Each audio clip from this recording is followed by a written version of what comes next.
The Liberals have finally figured out that their chances of winning the 2020 election are slimmer than they expected.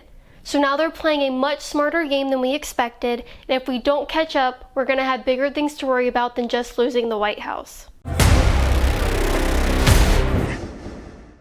Now, I might not be that old, but I'm at least old enough to remember when the left used to run around saying that corporations like Hobby Lobby don't have rights and shouldn't be able to make decisions that affect their stores. And we all know that for years the left has been lecturing us about the alleged evils of capitalism and how it's ruining our country. It's always been a focal point of Bernie Sanders' agenda and now seems to be a central component of every Democrat running for president in 2020. But it turns out that liberals actually love capitalism, and they're trying to use it to get what they want. And speaking of capitalism, make sure you go to patreon.com/CaitlinBennett to support me for my work. So heading into 2020, things aren't looking good for the Democrats.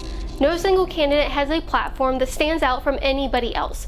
And they're all a bunch of clowns seeing who can rack up the most virtue signaling points, and the frontrunner is a 76-year-old kid diddler that can't even remember what he had for breakfast. The left knows that their presidential hopes are a long shot, but what the right hasn't figured out yet is that the election is all just a sham to distract us from what's really going on. The Democrats know they can't change our laws. They know that they can't change our Constitution to get rid of the First and Second Amendments like they want to. So what are they trying to do instead? They're doing something that may actually be far worse in the long run.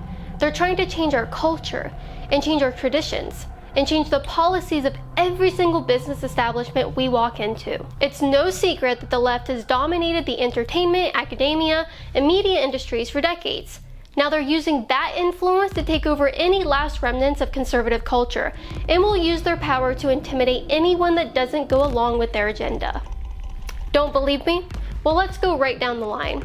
Where, with the exception of our homes, do we have the most freedom? On the internet and in our wallets. When the government isn't taxing us, that is.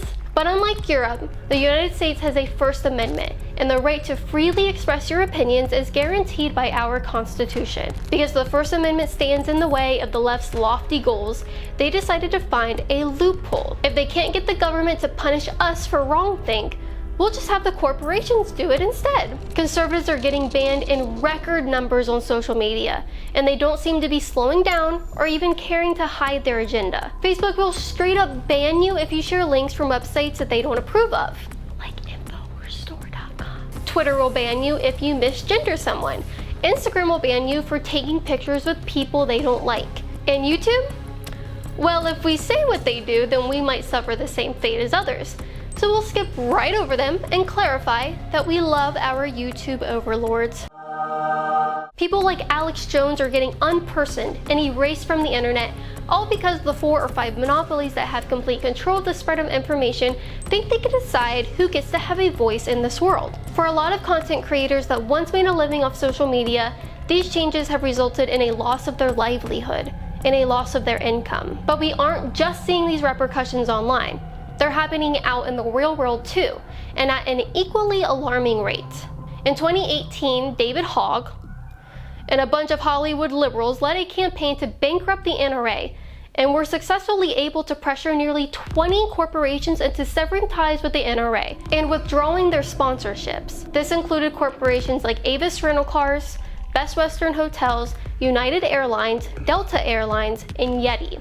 In fact, Publix caved and suspended all of their donations to the NRA after Hogg and his teenage buddies lied on the floor in what they called a die-in order to protest their support for the NRA. Not only did the NRA lose out big time, but Laura Ingraham lost 24 sponsors last year after Ingraham posted this harmless tweet that said, "David Hogg rejected by 4 colleges to which he applied and whines about it.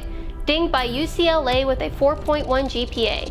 Totally predictable given acceptance rates." Hogg's crusade against Ingraham for her tweet went so far that he doxed executives at Arby's in order to pressure them into pulling their ads. Ingraham was professional enough to apologize for her harmless tweets about Hogg, even though she really didn't need to, but Hogg never once apologized for publishing private information on Arby's employees. Now today, liberals don't only want to bankrupt people that support the Second Amendment, but they want to pressure businesses into voluntarily adopting gun control instead of waiting for the government to pass it. There are already tons of establishments that ban firearms, such as restaurants, movie theaters, and malls, but liberals have scored big wins this week after Walmart and Kroger announced they too will ban customers from openly carrying inside their stores. In fact, Walmart took it a step further by announcing that they will not only ban customers from openly carrying, but they are going to stop selling ammunition for handguns and short barrel rifles. While I've been seeing a lot of conservatives saying that this will actually help the industry because now we'll be able to support local businesses instead, a lot of people don't realize that Walmart presently controls 20% of the ammunition market.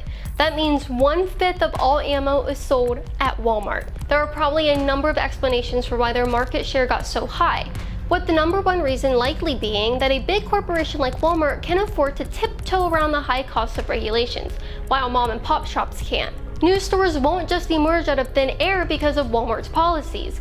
When the barriers to entry are so high thanks to all the regulations the left has put in place. It is so amazing that the left is all about taking down corporations when they actually do good things for this economy. But the moment they start agreeing with the left's cultural agenda, they are suddenly all for expanding corporate power. Funny how that works. Sadly, the left's influence over corporate culture doesn't just end there.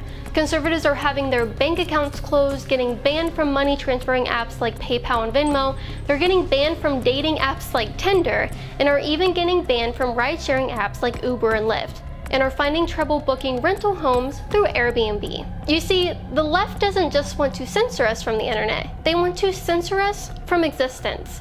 They don't want us to be able to speak our minds. They don't want us to be able to make an income. They don't want us to be able to buy anything or go anywhere or be able to defend ourselves. They want us broke, defenseless, and left at their whim, begging for mercy.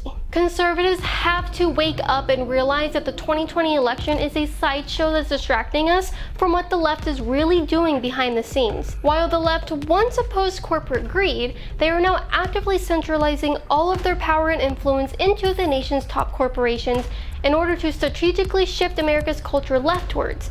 Because pressuring companies into doing what they want is far easier than writing unconstitutional laws that will get overturned in the courts. In the long run, their goal is to get rid of our constitutional liberties, but they can't do that while we still have a voice. That's why they're getting ahead of the game and trying to make it as difficult as possible to have a dissenting belief, so that they appear to have the majority opinion when it comes time for them to put it into law. These are scary times we're living in, and unless we wake up and refuse to give into PC culture while we can, the left is going to erase us from history and make sure we can't stand for anything any longer.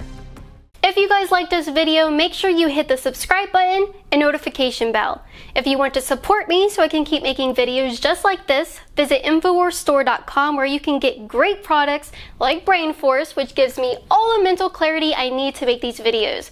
Or take Turbo Force, which provides me with enough energy to make it through a long day of interviewing liberals. Not only are these products going to enhance your life, but they make sure I can continue bringing you all the content you love.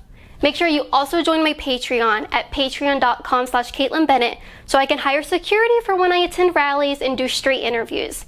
If you sign up, not only will you be able to keep me safe from all these nasty Democrats, but you can receive cool perks such as shoutouts, autographed photos, and even have your name in the description of every single YouTube video. Thank you for watching, and we'll see you next time.